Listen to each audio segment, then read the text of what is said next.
everyone, namaste. I'm Jill Loftis of Nuit Astrology. Welcome back to the channel for today's talk on 6 hippie health practices that actually work. So often we talk about how things that are considered hippie or new age are really pretty ancient practices, and that's going to be the truth with all of these suggestions today. Now, please keep in mind, I'm not a doctor. I don't play a doctor on TV. I am not somebody that you should be consulting for medical advice. But these are things that have worked for me, and maybe you'll want to check in with your doctor or health practitioner and maybe choose one or all of them for yourself. I'm going to start out number 1 with abhyanga. This is a term used in Ayurveda, which is the sister science to yoga, for a warm oil massage. Now, the thing with this abhyanga, this warm oil massage, is that you do it before you shower. And I know that sounds completely weird, and I'm sure you're thinking, but how do I get clean if I'm all oily? But here's the thing. You wouldn't want to do it if you were like covered in dirt or covered in sweat, okay?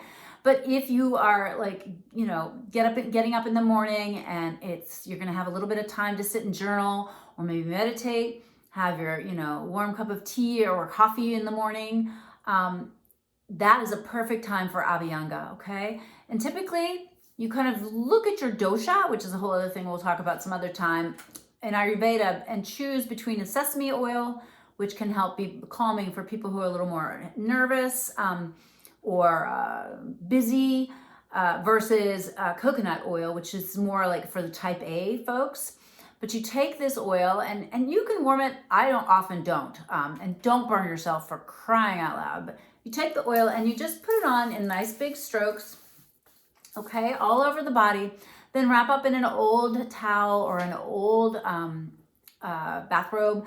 Nothing new, and because the oil is going to stain it, and you're going to have to be really careful washing the oily towel or oily bathrobe, because if it gets really saturated in the oil and then you put it from your washer into your dryer, it could catch on fire, okay?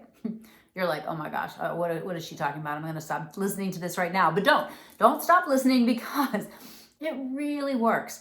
It is so soothing and wonderful for your skin. And when you get your shower, then that moisture stays locked in, okay? Have you ever noticed, especially in the wintertime, you're taking extra long showers, you're standing in the hot water, it feels amazing, and then your skin is you get dry and crispy, okay? Abhyanga will really help with this. And there's lots of other benefits to having the skin hydrated. Remember how important the skin is, right? It's such a major organ of elimination. All right. Number 2, the second hippie health practice is also related to oil, and it's called oil pulling, Pulling. Now, I remember the first time I heard about this, and I was like, there is no way I am doing that. That is gross. It's the idea that you take just like a tablespoon of oil into the mouth and swish it around for up to 10 minutes. And then you just have to spit it out. You don't swallow it. And you do not spit it into your sink or into your toilet or down in your shower, because the oil will eventually clog up your plumbing, okay? So you'll need to have a container or something to spit it into so that you can get rid of it that way, or you can go outside and spit it into the ground. But oil pulling is so incredible for your gums and your teeth and oral health. It's incredibly detoxifying. This is also an Ayurvedic type of treatment. And I first heard of it from some of my friends, and I had a friend who had such a problem with a tooth and cured it by doing the oil pulling. And the dentist so did not believe that was how she did it, that he paid for his own set of x-rays just so he could see how it was possible that she had this healing. And I would say, as somebody who's had bleeding gums off and on all my adult life, if I'm consistent with the oil pulling, that just goes away. I do not have that problem anymore, all right? So how you do it, and I started out, this is the way I did it. I started out by taking just the tiniest bit and putting it in my mouth and giving myself permission to immediately spit it out, right? Because the idea of having it in my mouth that long just sounded really gross, right? And then I just started building my way up, and to the point where I actually look forward to it. It actually feels so good. I feel so good after I do it.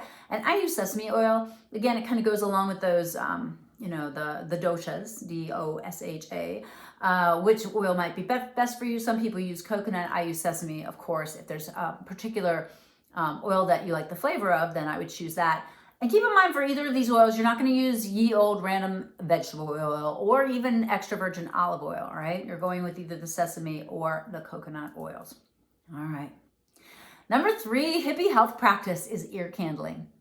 Now, I have been told that there are scientific things out there that say that ear candling does not work, but I will tell you, I have had my children, myself, people I love, my students, I have candled many, many people's ears. And if you do it on the one side, the ear that they're having problems with, that ear candle ends up with so much material inside of it. And the one that doesn't have any issues, there's nothing in it, okay? You can see and feel the difference.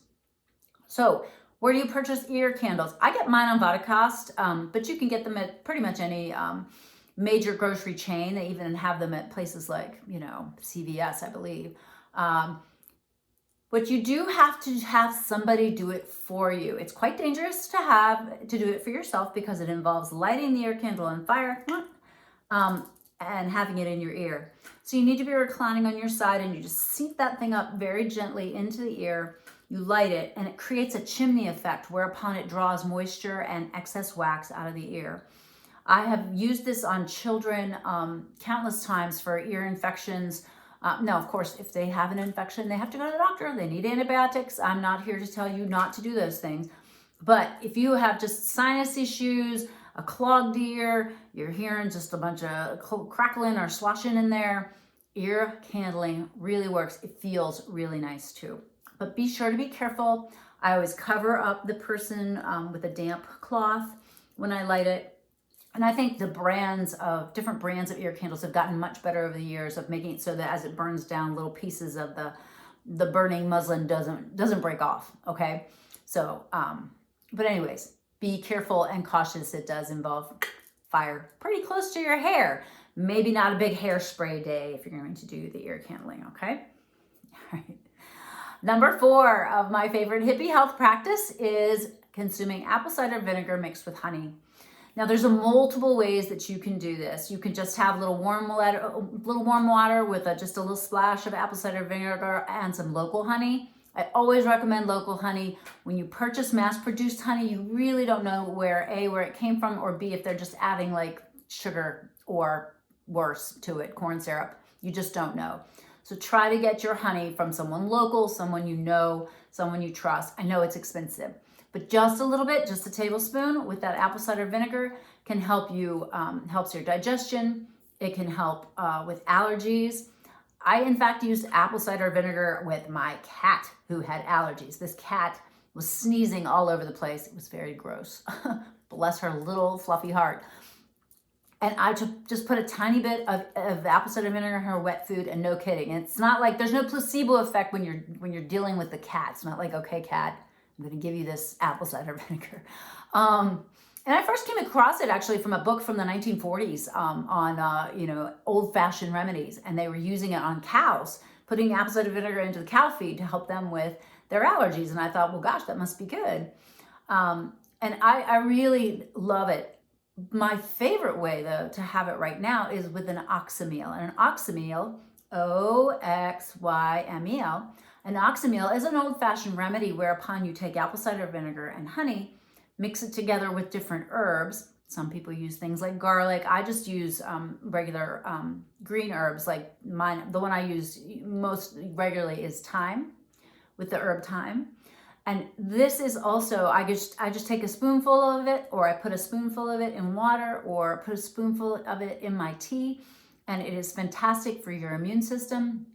There's actual U.S. government studies out there that it helps with regulating weight and metabolism and things like that. You can also use apple cider vinegar and a honey to make what's called a switchel, which is an old-fashioned energy drink, okay? That's what people used to use before there was Gatorade, 100 years ago, 150 years ago, 200 years ago. People worked hard. They had physical, laborious days. And apple cider vinegar and honey was one of their go-tos in the form of a switchel. So that's also a fabulous way to integrate that. All right.